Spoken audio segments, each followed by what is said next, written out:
Gandang araw sa lahat. Ako si Sarhana Unaid. Ngayon ay sasagutin natin ang number 99.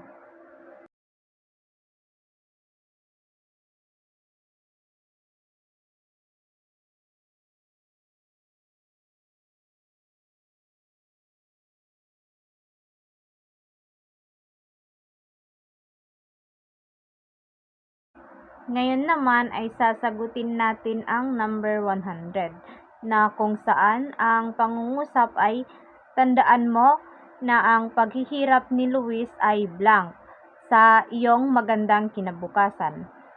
Dito ang hinahanap ay isang salitang makakakumpleto ng kahulugan na kung saan ang pagpipilian ay A. Tungkol na ang ibig sabihin ay about. Halimbawa, tungkol sa balita. Pero dito hindi natin sinasabing about sa future. So, mali. At sa litrang B naman ay upang na kung saan ginagamit ito upang ang kasunod ay verb. Halimbawa, upang magtagumpay. Pero dito ang kasunod ay kinabukasan. So, noun. Kaya mali din ang letrang B. Ang C naman ay sanhi.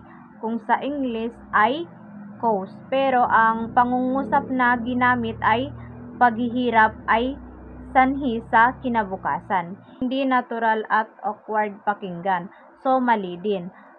Sa litrang D naman ay ukol na ang ibig sabihin ay for or with regards to. Kapag ginamit natin ay lahat ng paghihirap ni Luis ay ukol sa iyong magandang kinabukasan.